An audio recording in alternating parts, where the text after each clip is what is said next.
할렐루야. 예수 그리스도 이름으로 하나님 말씀 함께 배우는 시간 갖도록 하겠습니다. 이 시간 함께 나눌 말씀들의 제목은 성경을 바르게 읽는 지침들 두 번째 시간이 되겠습니다. 다 같이 한번 하나님 말씀 읽어보실까요? 베드로후서 3장 16절부터 읽겠습니다. 시작. 또 그 모든 편지에도 이런 일에 관하여 말하였으되 그 중에 알기 어려운 것이 더러 있으니 무식한 자들과 굳세지 못한 자들이 다른 성경과 같이 그것도 억지로 풀다가 스스로 멸망에 이르느니라. 이어서 고린도서 2장 13절 시작. 우리가 이것을 말하거니와 사람의 지혜에 가르친 말로 아니하고 오직 성령의 가르치신 것으로 하니 신령한 일은 신령한 것으로 분별하느니라. 한 구절 더 읽겠습니다. 시작. 나 다니엘이 이 이상을 보고 그 뜻을 알고자 할 때에 사람 모양 같은 것이 내 앞에 섰고 내가 들은즉 강 두 언덕 사이에서 사람의 목소리가 있어 외쳐 이르되 가브리엘아 이 이상을 이 사람에게 깨닫게 하라 하더니. 네. 성경을 바르게 읽는 지침들에 대해서 지난 시간에 저는 네 가지에 대해서 말씀을 드렸습니다. 그래서 그것은 우리가 성경을 읽을 때 여러 가지 간격이 있다 이렇게 말씀을 드렸는데, 첫째는 언어적인 간격, 두 번째는 시간적인 간격. 기억나시나요? 한글로 기록된 게 성경이 아니죠. 네. 히브리어, 헬라어, 일부 아람어 이런 언어로 기록이 된 그 성경을 번역한 것이다. 그래서 언어적인 그런 간격이 있다.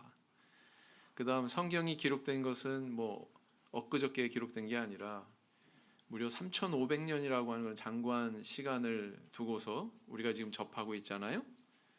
그래서 그런 시간적인 간격에서 오는 어떤 한계가 있다, 문제점들이 있다. 세 번째는 지리적인 간격이 있다 이렇게 말씀을 드렸습니다. 뿐만 아니라 네 번째는 문화적인 간격, 그렇죠? 아프리카 사람들이 그 죄가 주홍빛 같은 죄가 눈과 같이 희게 될 것이다. 근데 그 아프리카 나라에 눈이 와요, 안 와요? 안 와요. 그런 사람들도 이렇게 성경을 접할 때 그런 어떤 문화적인 그런 간격이 분명히 존재한다. 우리들에게는 이스라엘 사람들이 경험했던 제사 문화가 없다. 그렇죠? 그러다 보니까 이런 여러 가지 간격 때문에 성경을 보는 데 있어서 우리가 고려해야 되는 그런 요소들이 있는 것을 우리는 살펴봤습니다. 오늘 배우실 것들은 좀 방향이 다르지만 보다 더 구체적인 그런 내용들이다 이렇게 말씀드릴 수가 있는데요. 바로 이런 것들입니다. 우리가 성경을 바르게 읽기 위해서는 성령의 인도를 반드시 구해야 되겠죠. 그리고 억지로 해석하면 안 됩니다. 네. 그 다음에 이제 다섯 번째는 단어, 어구, 단락 이런 순서로 성경을 읽는 것이 바람직하다.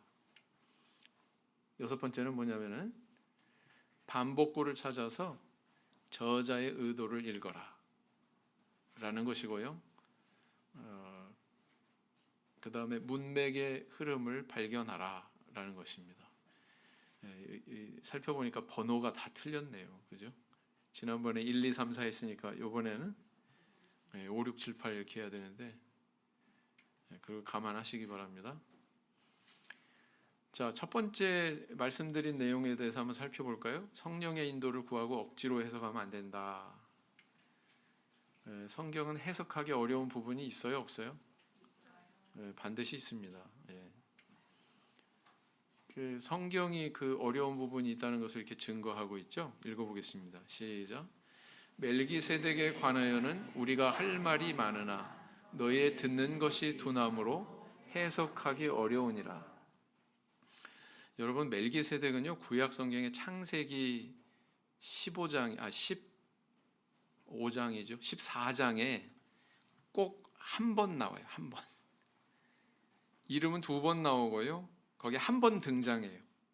그 14장에 이름이 2번 등장하고, 근데 히브리서에 보면 멜기세덱의 이름이 여러 차례 이렇게 기록이 되면서 이분에 대해서 이야기를 합니다. 이 멜기세덱이 바로 예수 그리스도다 이렇게 얘기하고 있거든요. 근데 그런 말과 더불어서 너희의 듣는 것이 두나무로 해석하기 어려우니라 이렇게 또 이야기하고 있단 말이에요. 성경에 어려운 부분이 있어요? 없어요? 있다. 성경 자체가 그것을 인정하고 있다. 자, 그래서 이렇게 어려운 부분이 있는데 이것에 대해서 우리는 어떻게 해야 되느냐라는 것입니다. 함부로 해석하면 안 된다. 함부로 해석하면 돌이킬 수 없는 그런 상황에 빠질 수 있다. 그래서 이런 것에 대해서는 우리가 유예하는 게 좋아요. 미루는 게 좋습니다. 모르는 것에 대해서. 우리가 우리의 구원과 관련된 아주 중요한 것들은 모르면 안 되겠죠. 근데 그런 것들은 해석이 가능해요. 그러나 하나님께서 덮어놓으신 영역이 있다. 그런 것에 대해서는 좀 해석을 미루는 것이 언젠간 열리겠죠. 때가 되면. 미루는 것이 지혜로운 처사다라는 것입니다. 그래서 성경에도 이렇게 잘못된 해석을 가지고 있었던 사람들에 대해서 언급을 하고 있어요. 거기서 예수님은 어떻게 말씀하셨나요? 읽어보겠습니다. 시작. 이 백성이 입술로는 나를 존경하되 마음은 내게서 멀도다. 사람의 계명으로 교훈을 삼아 가르치니 나를 헛되이 경배하는도다 하였느니라 하시고. 예수님이 언제 이 말씀을 하셨냐면 유대인들은 모세율법에 있는 그 규정을 아주 엄격하게 해석해서 음식을 먹기 전에 손을 닦았어요.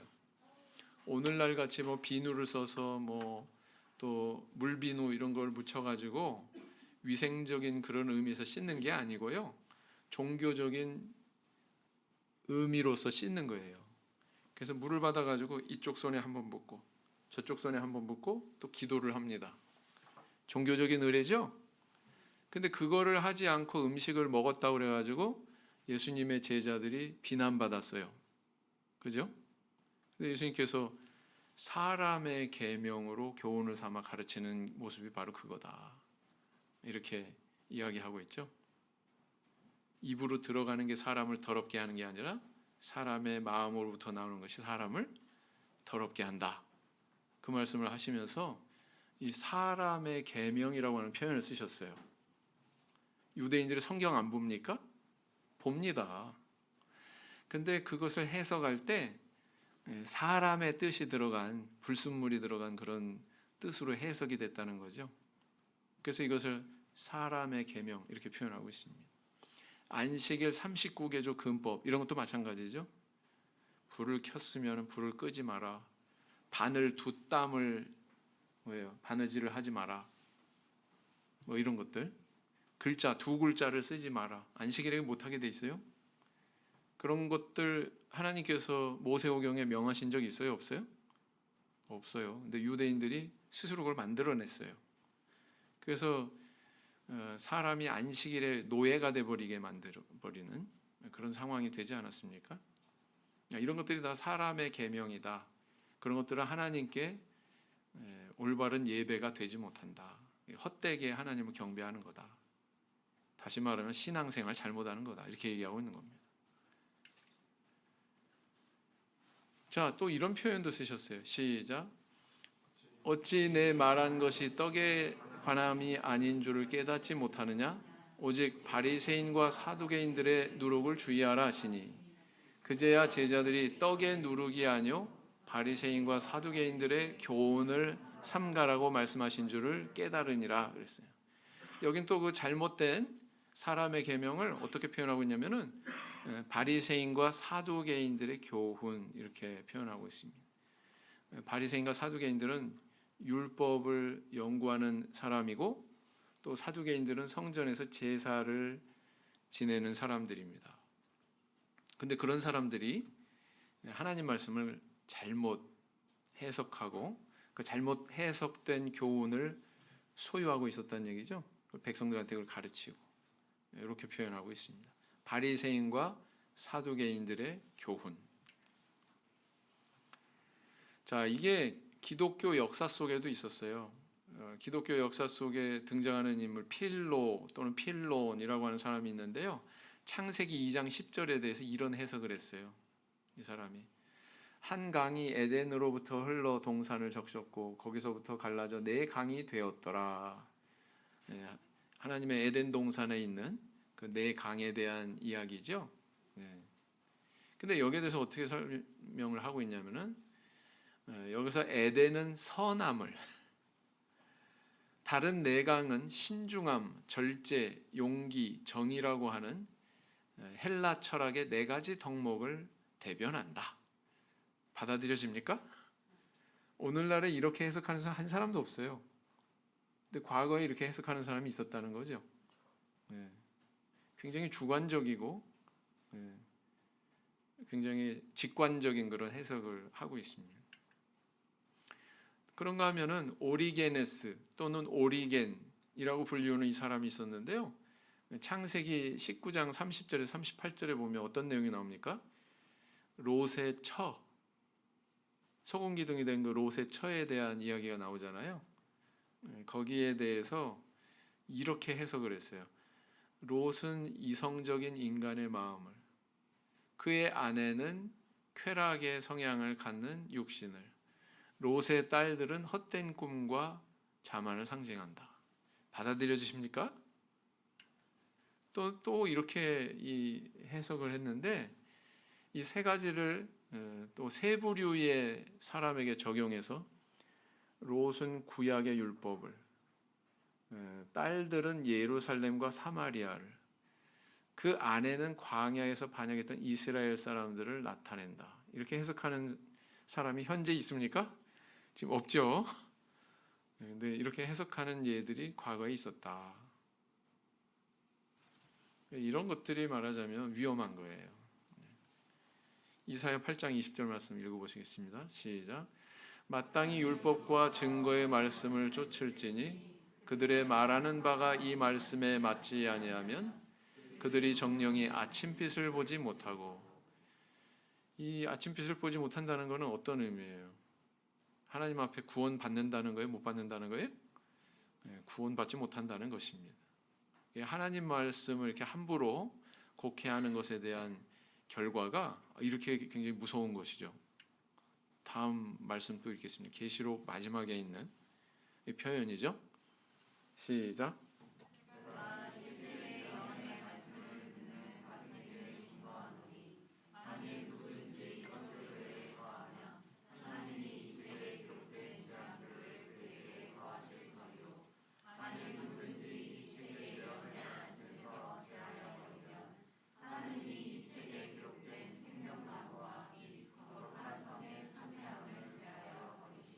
네, 구원이 있다는 거예요, 없다는 거예요?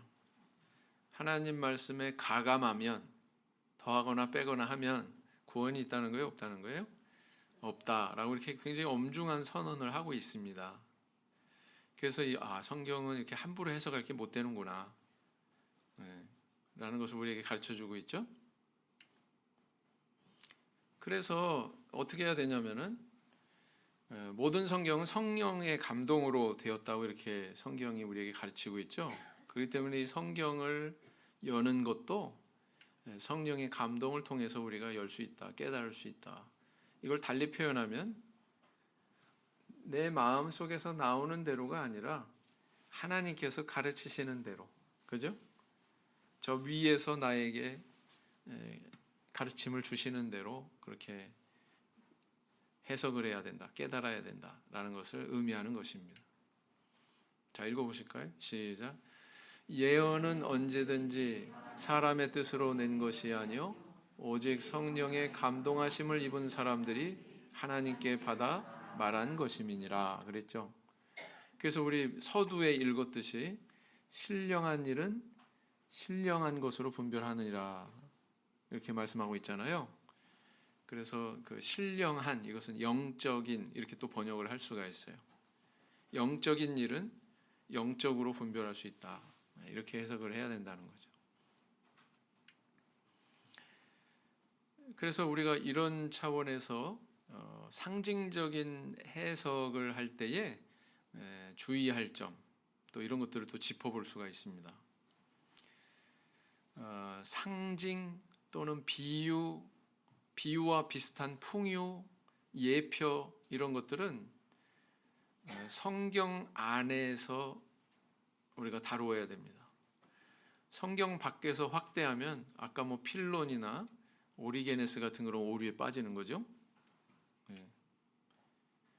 비유가 무슨 뜻이냐면 곁에 던지다 이런 뜻에서 비유가 나왔어요. 파라볼레라고 하는 단어인데 곁에 던지는 거예요.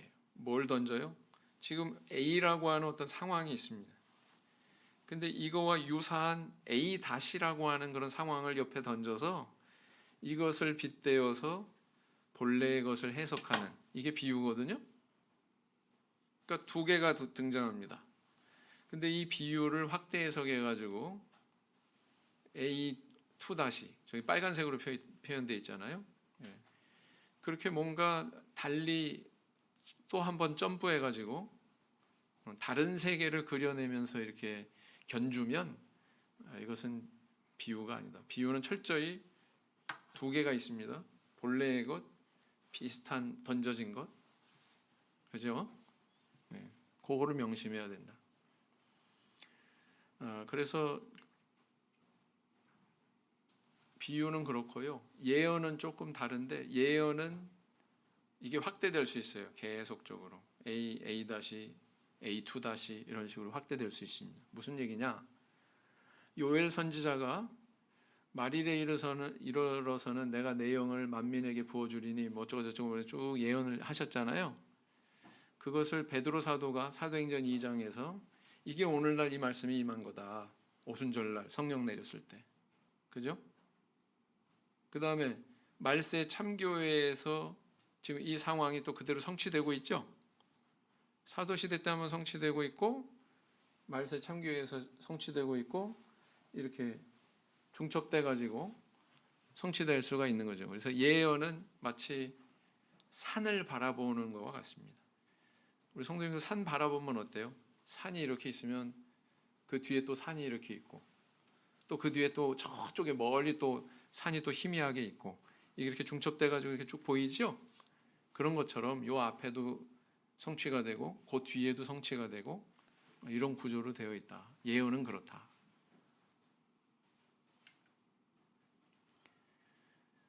그리고 또 이제 동일한 단어가 문맥이나 단락에 따라서 전혀 다른 의미로 해석될 수 있습니다. 똑같은 단어인데 예를 들어서 뱀이라고 하는 단어가요. 뱀이라고 하는 단어가 때로는 마귀를 뜻하기도 하지만 지혜로움을 뜻하기도 하고요. 심지어는 예수님을 가리키기도 합니다. 우리 성도님들 보편적으로 뱀 그러면 뭐가 곧바로 연상이 돼요? 뱀 그러면 마귀 또는 사탄, 그렇죠?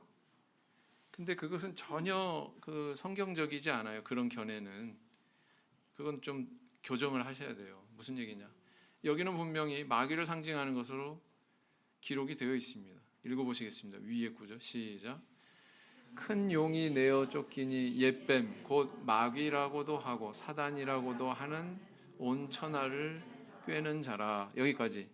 여기 보니까 옛뱀 그러고는 여기에 대한 설명을 하고 있기 때문에 의심의 여지가 없어요. 여기서 뱀은 뭘 가리키고 있어요? 마귀를 가리키고 있다는 것이 명확해지죠. 자, 그런데 또 이런 말씀도 있어요. 마태복음에 있는 시작. 보라, 내가 너희를 보냄이 양을 이리 가운데 보냄과 같도다. 그러므로 너희는 뱀같이 지혜롭고 비둘기같이 순결하라. 여러분, 뱀같이 지혜롭고 이거 와닿으세요? 뱀의 지혜로운 면이 있어요. 그죠? 그런 지혜로운 면만 부각시켜서 얘기하는 거지. 뱀의 부정적인 뭐 마귀 뭐 이런 상징이 여기에 들어가 있어요, 없어요? 이 말씀 안에는 그런 의미가 들어가 있지 않아요. 그러니까 또 여기서는 뱀의 어떤 그런 단면적인 일부인 그런 면만 부각시켜 가지고 이야기하고 있구나. 라는 걸 알 수가 있습니다. 그 다음에 이제 우리가 이제 조금 놀랄 수도 있는 사실이 바로 이겁니다. 민수기 21장 8절에서 9절을 보면 읽어보겠습니다. 시작. 여호와께서 모세에게 이르시되 불뱀을 만들어 장대 위에 달라 물린 자마다 그것을 보면 살리라. 모세가 놋뱀을 만들어 장대 위에 다니 뱀에게 물린 자마다 놋뱀을 쳐다본즉 살더라. 민수기 21장에 이 사건이 일어나거든요. 왜 이 사건이 일어나냐면 광야길이 굉장히 행로가요. 힘겨워요. 우리 성도님들 혹시 모래산 같은데 걸어 올라가 보셨어요?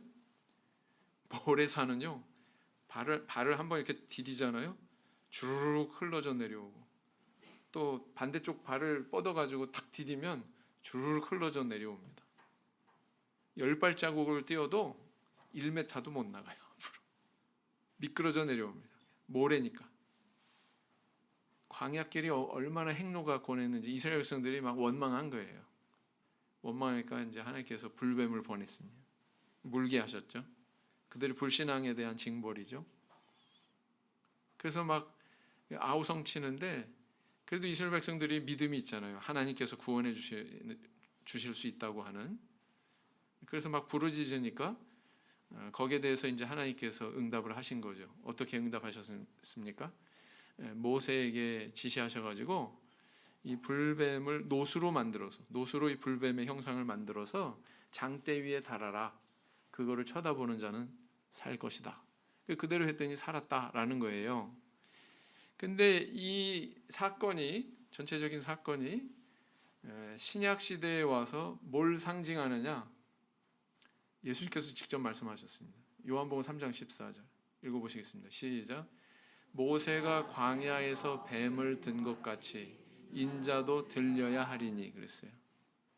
그 뱀이 장대 위에 이렇게 들린 것처럼 예수님도 장대 위에 들린다는 얘기죠. 다시 말하면 십자가에 달리신다는 얘기죠. 그걸 말씀하고 있거든요. 이런 차원에서 보면 이 뱀은 누구를 상징하고 있는 겁니까? 뱀은 누구를 상징하고 있는 거예요? 예수 그리스도 맞습니까? 그러니까 이게 성경 안에서, 이 문장 안에서 뭘 지금 가리키고 있느냐 하는 그 전체적인 내용에 따라 이 뱀이 마귀도 될 수 있고 때로는 예수님도 될 수 있고 그렇게 상징이 달라지는 거예요. 맞습니까? 그러니까 뱀 이꼬르 마귀 사탄 이렇게 딱 고정적으로 생각하시면 된다 안 된다? 안 된다라는 겁니다. 사고는요, 문자적인 그런 의미인데 상징적으로 해석한다든가 아니면 그건 상징적인 의미인데 문자적으로 해석한다든가 그러면 이제 사고가 나요. 하나님의 교회 얘기를 해볼까요? 하나님의 교회는 안상홍이라고 하는 사람이 저기 하나님이라고 이렇게 믿거든요. 재림 예수다 이렇게 믿거든요. 그 사람이 어떻게 재림 예수냐? 그걸 정당화하는 여러 가지 해석 중에 뭐가 있냐면 사도행전 1장 9절에 보면 예수님께서 구름 가운데로 올리워 가시니 그랬잖아요. 그때 그 구름이 실제 구름일까요? 아니면 상징적인 의미의 구름일까요? 실제 구름이겠죠? 천사가 나타나가지고 너희들이 지금 본 그대로 예수님은 그렇게 임하실 것이다. 구름 가운데서 그렇게 사라지신 것처럼 구름 가운데서 임하실 것이다. 그걸 말씀하신 건데 이 사람들 희한하게 해석을 해요. 어떻게 해석하냐면은 우리 말 표현에 구름같이 둘러싼 그런 군중 뭐 이런 표현 있지 않느냐. 그죠?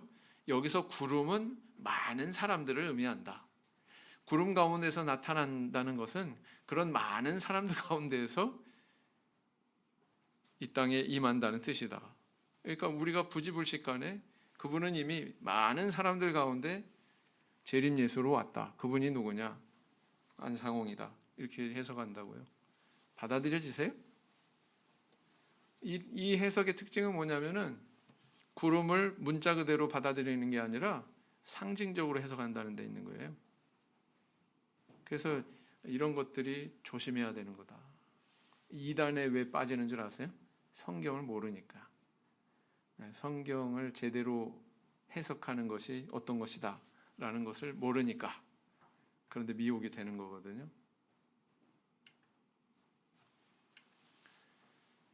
자, 그러면 이제 어떻게 성경을 읽어야 될까요? 가장 우리가 기본적으로 상식적으로 접근할 수 있는 것은 바로 이런 순서를 지켜서 보는 거예요.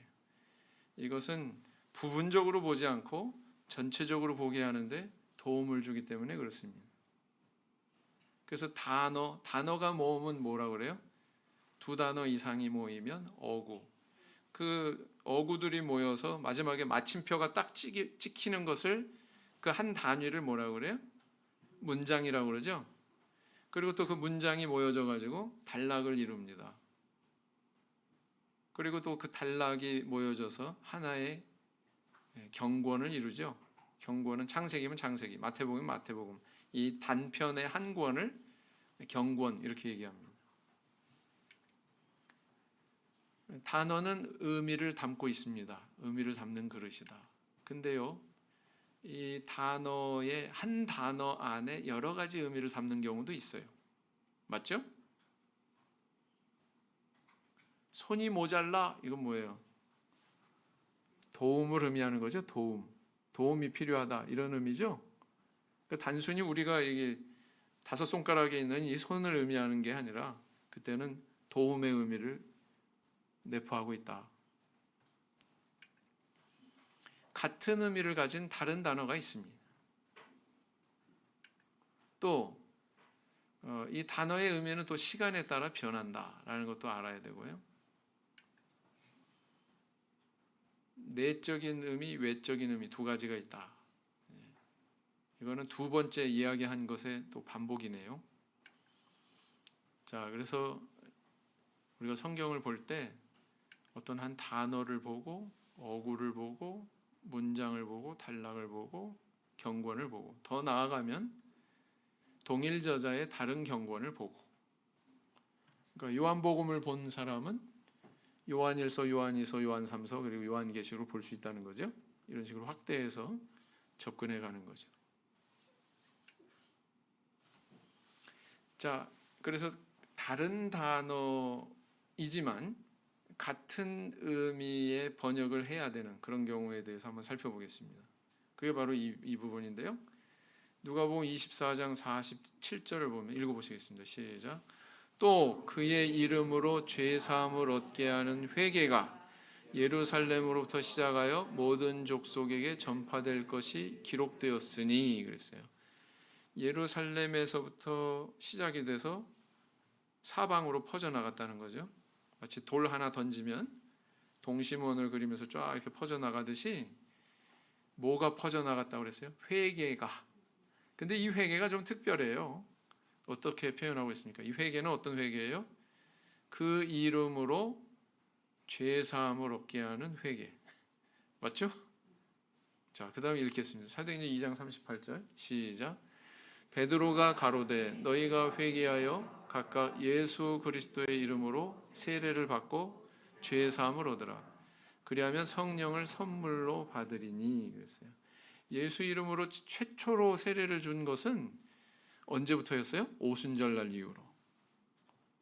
어디서였어요? 예루살렘에서부터. 그러면은 이 첫 번째 읽으신 이 부분의 회개라고 하는 단어의 의미가 명확해지죠? 이 회개는 사실 회개 다른 단어로 표현이 됐지만 뭘 겨냥하고 있는 거예요? 뭘 가리키는 거예요? 밑에 있잖아요. 뭘 가리키는 거예요? 세례를 가리키는 거예요. 그의 이름으로 죄 사함을 얻게 하는 회개, 세례를 이렇게 표현하고 있는 겁니다. 그래서 다른 단어지만 같은 의미를 품고 있는 이런 경우가 있다? 있다 없다? 있다. 그다음에 이제 조금 이제 이번에는 반대로 같은 단어지만 다른 의미의 번역이 이루어지는 경우가 있습니다. 첫 번째는 뭐냐면은 한 구절 안에서 달리 번역하고 있는데 원문 성경엔 이렇게 기록이 돼 있어요. 푸뉴마가 임의로 불매 내가 그 소리를 들어도 어디서 오며 어디로 가는지 알지 못하나니 푸뉴마로 난 사람은 다 이러하니라. 첫 번째 푸뉴마는 우리 성경에서 뭘로 번역했냐면 바람으로 번역했어요. 두 번째 단어는 성령으로 그렇게 번역하고 있습니다. 이렇게 같은 단어지만 다른 단어로 번역이 되는 경우도 있다. 자, 이런 예가 있고요. 그 다음에 이제 창세기 7장 1절에 보면 이 어떤 사건이에요? 노아 방주, 그죠? 이 방주라고 하는 단어는 히브리어로 원문 성경에 테바 이렇게 돼 있어요. 테바. 그래서 여호와께서 노아에게 이르시되 너와 내 온 집은 테바로 들어가라. 이것을 한글 성경에서는 방주로 들어가라. 방주로 번역을 했습니다. 그런데 출애굽기 2장 3절에는 또 이렇게 나오고 있어요. 모세의 출생 기사에 나온 내용이죠. 더 숨길 수 없이 되매 그를 위하여 갈 테바를 가져다가 그랬어요. 우리 한글 성경에는 이 테바를 뭘로 번역했습니까? 상자 이렇게 번역을 했습니다. 그래서 상자를 가져다가 역청과 나무진을 칠하고 그랬어요. 재밌죠? 아주 재밌는 사실이죠. 노아 가족들이 테바로 구원을 얻었어요.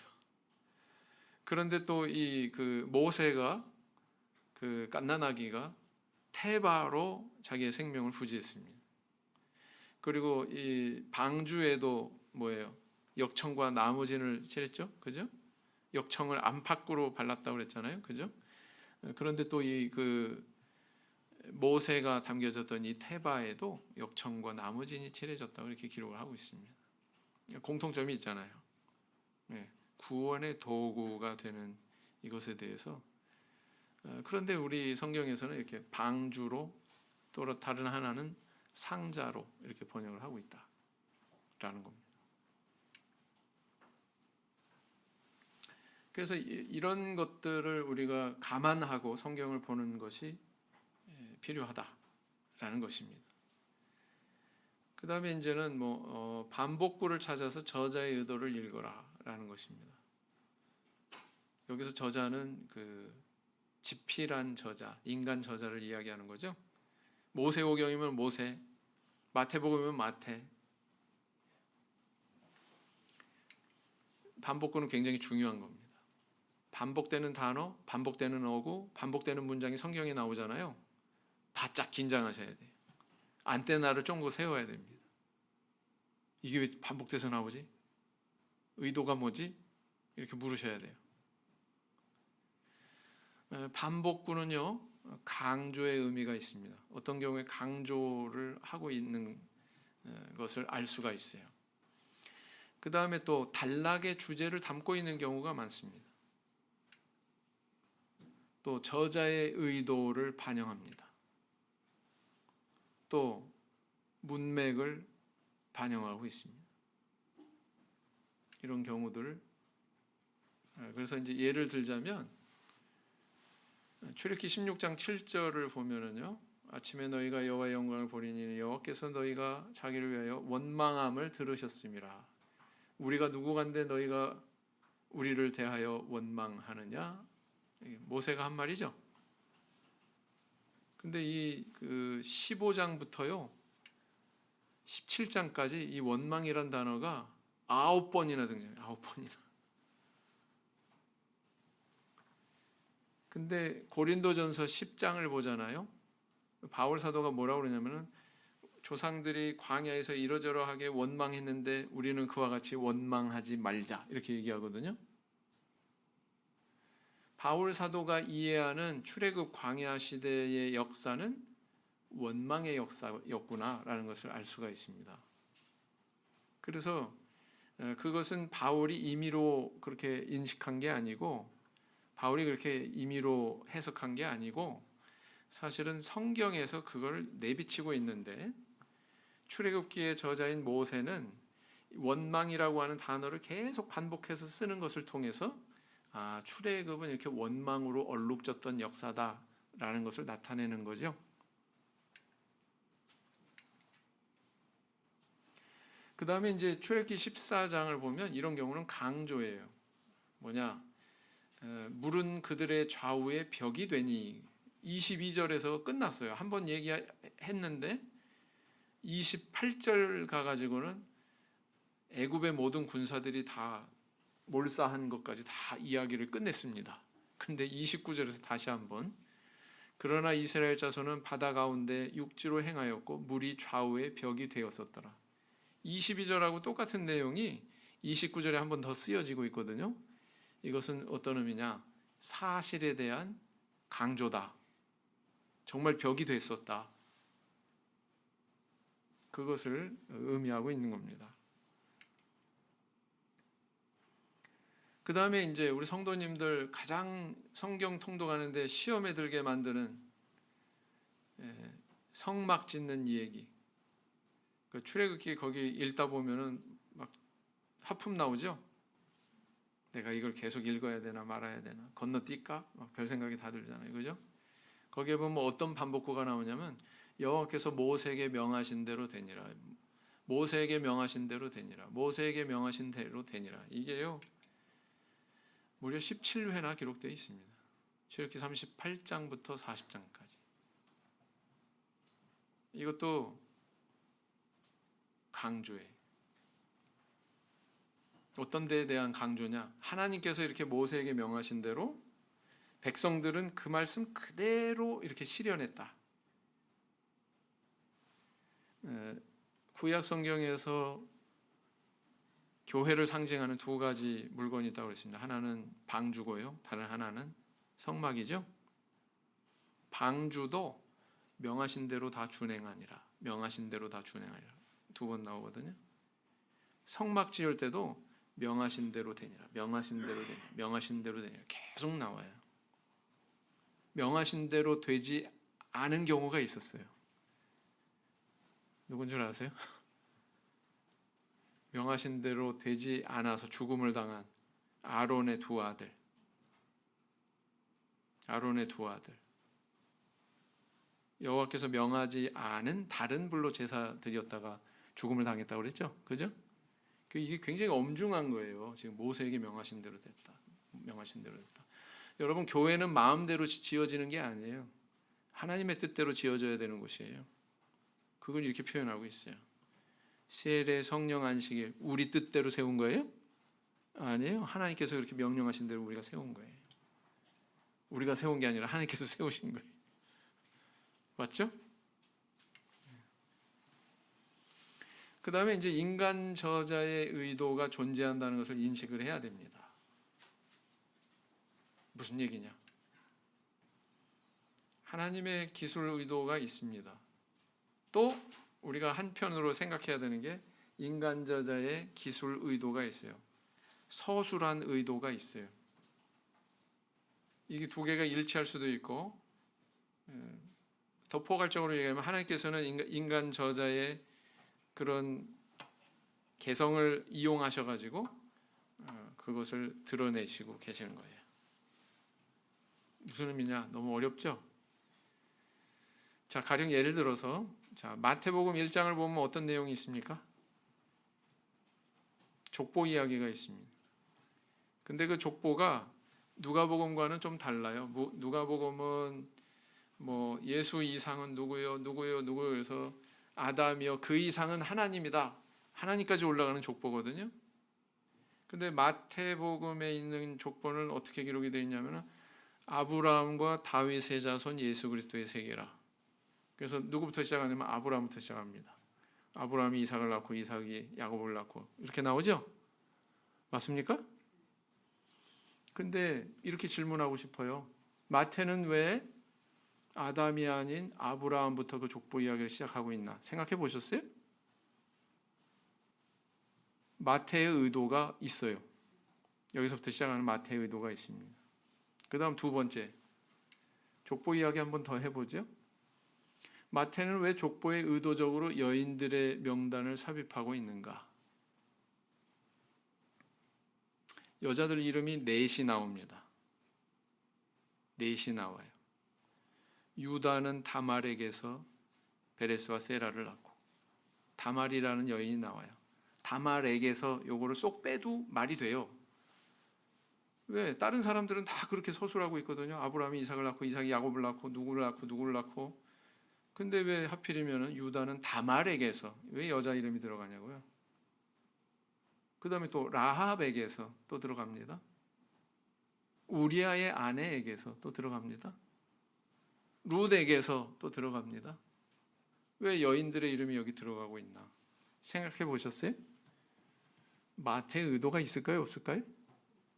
마태의 의도가 있어요. 마태는 왜 다른 복음서와 달리 이를 갈미 있으리라 이 표현을 자주 사용하는가? 다른 복음서를 보면 누가복음에 딱 한 번 나오거든요. 근데 마태복음에서는 툭 하면은 쫓겨나 이를 갈미 있으리라. 이를 갈미 있으리라. 이게 자주 나와요. 도대체 왜 그럴까? 마태만의 어떤 의도가 있을까요? 없을까요? 있습니다. 그 다음 누가는 왜 15장에서 세 개의 비유를 연속해서 기록하고 있는가? 또 그게 나타내는 주제는 뭔가? 15장에 연속하는 세 개의 비유가 뭔지 아세요? 첫째는 잃은 양을 찾아 헤매는 목자의 비유, 목동의 비유. 잃은 은전을 되찾은 여인의 비유. 잃은 아들을 되찾은 아버지의 비유. 이렇게 세 가지가 나옵니다. 우리 성도님들은 아마 제가 이렇게 표현하는 게 생소하실 거예요. 왜요? 잃은 양의 비유 이렇게 배우셨을 거예요. 또 은전의 잃은 은전의 비유 이렇게 배우셨을 거예요. 그죠? 그다음 탕자의 비유 그렇게 배우셨을 거예요. 근데 그 제목 붙인 것도요. 사실은 사람이 붙인 거거든요. 그런 것들을 통해서 사실은 주제를 우리가 인식을 못하게 되죠.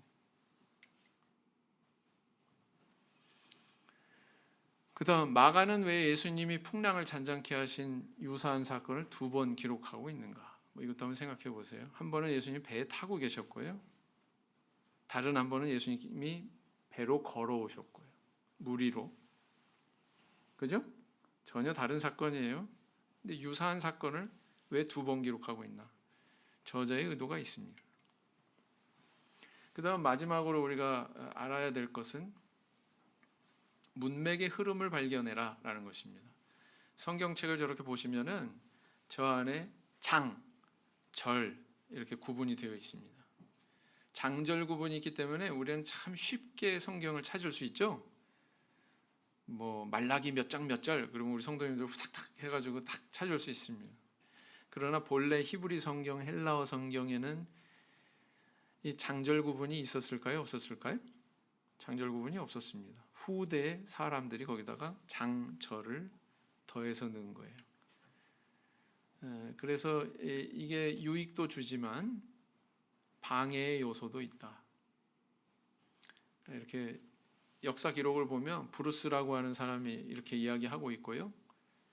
이렇게 어떤 성경학자들이 절 구분을 만들었고 또 대추기경이 또 장 구분을 만들었다. 이렇게 알려져 있습니다.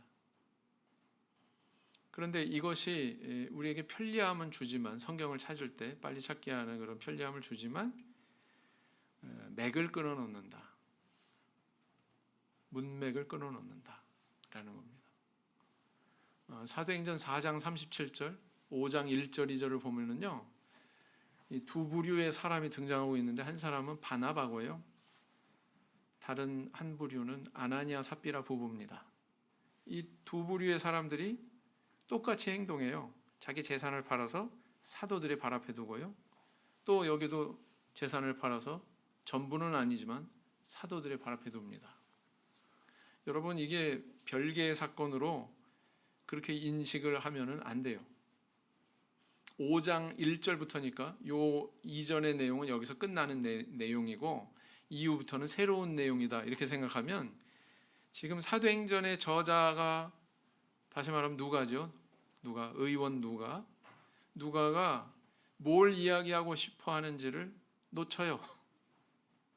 문맥이 끊어져서. 사실은 이 두 부류의 사람들을 대조시키고 있거든요. 그러니까 이걸 하나로 읽어야 돼요. 하나의 묶음으로 읽어야 되는데 그렇게 안 하다 보니까 놓쳐요. 그 다음 사도행전 18장, 19장의 내용도 마찬가지입니다.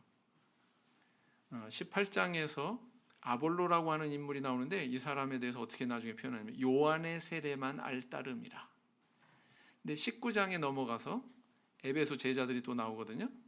근데 이 에베소 제자들 하는 말, 너희가 무슨 세례 받았냐? 그러니까 요한의 세례로라. 요한의 세례 받았으니까 당연히 예수님 세례는 몰랐죠. 그러니까 아볼로고 에베소 제자들이고 공통점이 있는데 요한의 세례만 하는 신앙의 단계의 사람들. 이 사람들 도대체 어떻게 해야 되지? 예수님 세례도 줘야 되나? 이런 고민이 사도시대 때 있었던 거예요. 사실은 그걸 다루고 있는데 18장, 19장 딱 갈라놓으니까 그게 보입니까? 안 보입니까? 안 보이는 거죠. 이런 요소가 있다. 이건 좀 어려워서 지나가고요. 자, 그래서 이런 차원에서 오늘 지나고 이제 다음 주부터는 이 아브라함에 대한 내용부터 쭉 나갈 겁니다. 창세기를 잘 열잖아요. 성경 전체가 잘 열려요. 창세기가 오리무중이잖아요. 성경 전체가 오리무중이에요. 그래서 다음 주부터 배울 이 아브라함, 이삭, 야곱 그리고 요셉 차례대로 배울 거거든요. 출애굽기까지 쭉 일사천리로 갈 거거든요. 거기에 앞서서 조금 이제 도입을 하고 마치도록 하겠습니다. 창세기 12장 1절에서 2절을 보면은요, 하나님이 아브라함에게 세 가지를 약속으로 말씀하십니다. 첫째는 야, 이 땅을 줄게, 가나안 땅 줄게. 누구한테? 누구한테요? 아브라함과 그 후손한테. 큰 민족이 되게 한다. 이게 자손이 있어야 큰 민족이 될 거 아니에요. 자손 줄게. 그다음 너는 복의 근원이 된다. 그건 누구를 겨냥한 거냐면 이건 좀 성격이 틀린데 예수 그리스도를 겨냥한 거거든요. 저게. 왜 하나님께서 아브라함을 택하셨어요? 예수 그리스도를 이 땅에 오시게 하시기 위해서. 왜 마태복음에서 1장 1절에 아브라함의 자손으로 예수님을 소개하고 있어요? 하나님께서 그를 선택하신 목적이 뭐예요? 예수 그리스도 이 땅에 오시게 하기 위해서거든요. 그게 다 연결이 되거든요. 그래서 땅, 자손, 복의 근원 이거는 계속 나옵니다. 이게요, 왜 계속 나온다고 표현하냐면은 아브라함한테 이 세 가지 중에서 일부 또는 전부에 대해서 약속하는 내용이 무려 7번 나옵니다. 그리고 그 7번 나오는 사이사이에 여러 가지 사건들이 일어나요. 이삭도 마찬가지. 이삭한테는 2번 나타납니다. 이 땅, 자손, 복의 근원. 야곱에게는 간접적인 것까지 해서 3번 나타납니다. 그리고 이 중간중간에 여러 가지 사건들이 있습니다. 그러면 이건 무슨 얘기냐? 이 사건은 하나님이 주신 이 3가지 약속의 요소에 대해서 이 믿음의 조상들이 어떻게 나타냈느냐, 믿음을 나타냈느냐, 불신을 나타냈느냐 이런 차원에서 봐야 된다는 것을 의미하는 겁니다. 쉽게 얘기할까요? 아브라함이 애굽에 내려갔어요. 애굽에 내려간 거는 가나안 땅을 떠난 거죠. 가나안 땅을 떠났다고 하는 것은 그 땅을 주겠다고 하는 하나님의 약속을 떠난 거예요. 이해가 되시죠? 그런 차원에서 성경을 이렇게 접근해서 보시면 성경의 저자가 이야기하려고 하는 게 뭐다라는 것이 아마 눈에 들어오실 것 같습니다. 우리 여기까지 살펴봤습니다. 묵상기도 하시겠습니다.